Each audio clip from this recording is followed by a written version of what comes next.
Hello, everyone. I'm Michael Lederman. I'm the editor-in-chief of Pathogens and Immunity, and I'm here today with Galit Alter, who is a professor at the Ragon Institute in Massachusetts, and she will be giving a talk at the upcoming Keystone Symposia, viral immunity and respiratory virus infections, and we're here to talk about her work. So, Galit, hello.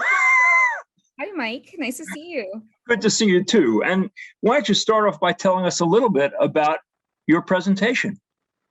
Yeah, thanks, Mike. So it was really a pleasure to be invited to this meeting. We've been obviously, I think like the whole world, become very interested in respiratory pathogens, really thinking through what it takes to really fight a pathogen that comes in through the, mucosa and, through the respiratory tract.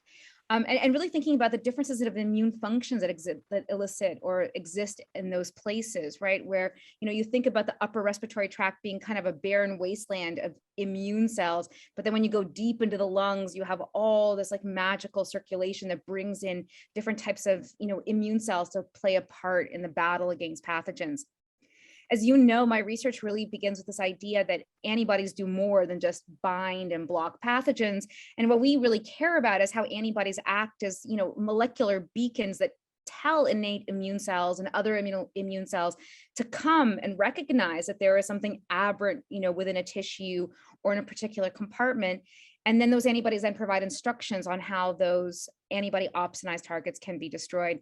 So the presentation that we'll be giving at this particular meeting is really a joint collaboration with Janssen, trying to understand how a vaccine that they've been developing over the last few years against respiratory syncytial virus or RSV, how that vaccine elicits antibodies that do have these magical abilities to really recruit immune functions in and to really tell those immune cells to destroy and clear the virus incredibly effectively and in a way that essentially provides robust protection in elderly individuals at the time of human challenge. So we're really excited to present this work and try to stimulate some discussion about really what it might take to clear a pathogen like RSV from the respiratory passageway.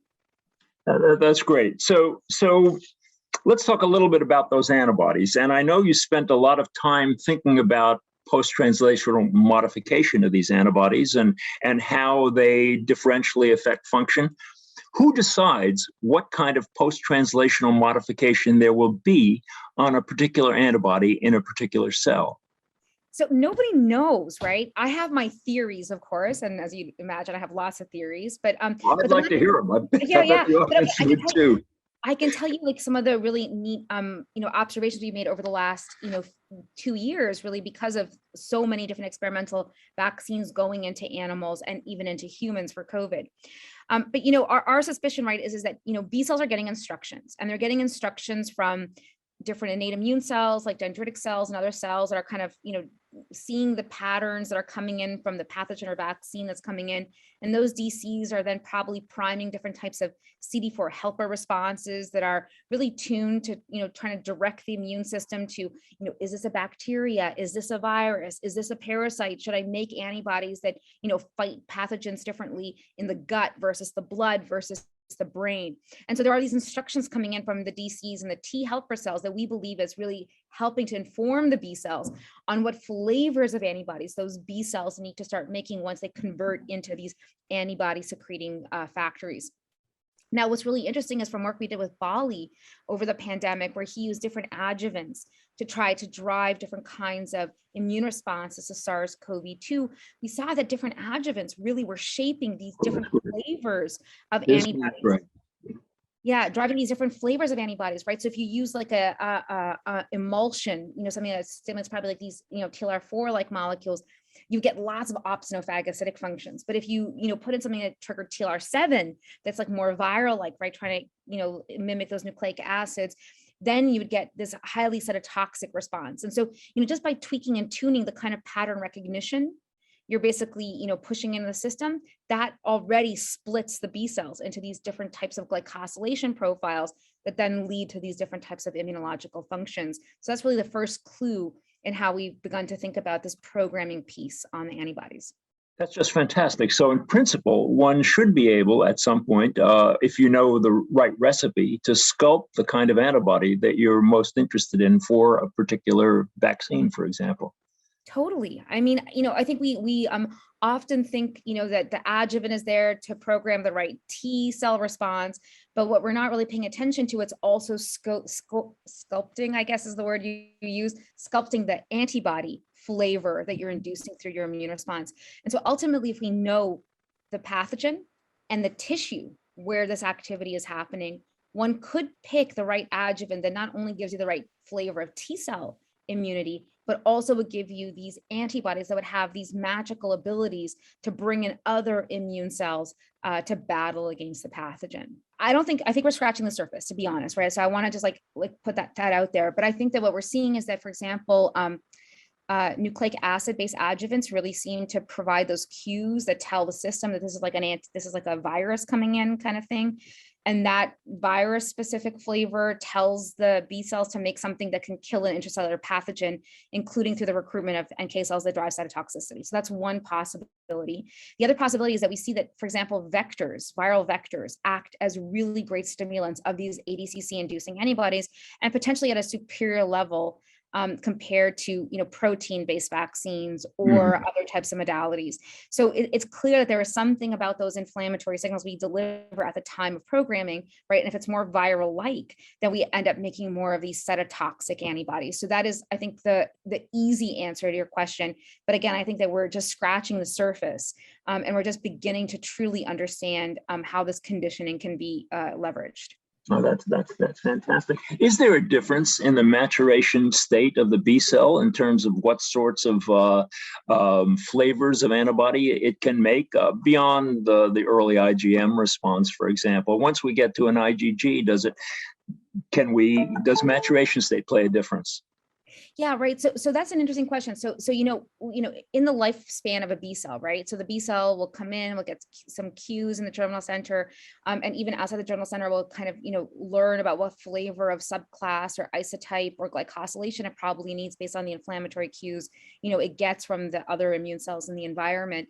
And then that B cell, we believe, once it matures into a plasmablast or plasma cell, it's fixed. It's not going to change again, right? Because it's kind of committed to basically living its life solely making antibodies, right? It can't go backwards from everything we know. But that being said, we have memory B cells, and we're constantly making memory B cells in our immune response that have that kind of information locked in. So I've switched to an IgG, and any plasma cell that I give rise to as a baby B cell will theoretically have that commitment to that flavor of FC functionality.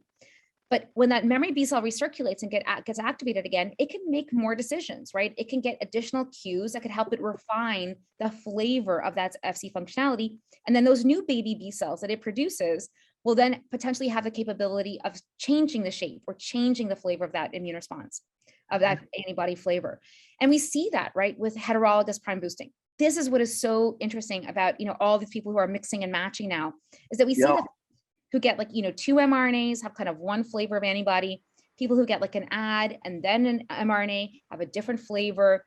And you can really see that just by giving in these different signals, right, with this mixing and matching at different time points, you are seeing this evolution of the FC profile. And it's likely coming from these new B cells that are reprogrammed at the time of, I shouldn't say boosting, but the second vaccination, that then really deploys this new flavor of humoral immunity that might be superior, we think, because you're potentially getting, multiple pattern recognition kind of skewing of that immune response that gives you the full gambit, right, of functions that you want to deploy against SARS-CoV-2.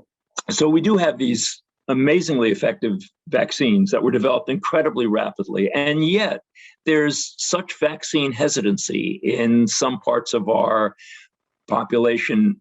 Do you have any suggestions about how we deal with that, and what sorts of things we can do to attenuate it? Oh gosh, Mike, that's such a hard question, right, for the world we live in. But I think that there is a strong segment of the population, and we see that loud and clear now with the hesitancy to vaccinate kids. That I think can be broken down with educational campaigns and frank conversations about the risk benefit analyses that we do every single day of our lives, right? As we profile, evaluate, and understand vaccines, right? We're in a different world where we have thought about this and we've read about vaccines every day of our lives, and we understand the health benefits and we see what the risks are with COVID-19, and not just the immediate effects, but we think about the long-term consequences with long COVID and all these other complications that might arise, right, with kids who get MIS-C and other types of, complicated, clinical conditions that, motivate us to go out and get these vaccines. And because we understand how they work in our cells, we know that they're transient, we know that they induce immune responses that won't, cause any other kinds of complications. And so I think it's that education that is really needed. And so I think that the one thing the pandemic has taught me more than anything else is how important biomedical literacy is, and how little we get, right, in our daily lives. And if we think about the fact that, we might learn biology, right, in high school, do we really get biomedical literacy to help us understand, information when it's like thrown at us, through a fire hose, right, as it has been during the COVID-19 pandemic? Well, maybe more of us should be running for school boards to have some impact on how our schools are organized and what sort of education our children get. You're absolutely right. Biomedical literacy is we need to do better. This is a wonderful chat with you. I can't wait to see your presentation and hear it at Keystone. And thanks so much for giving us some time.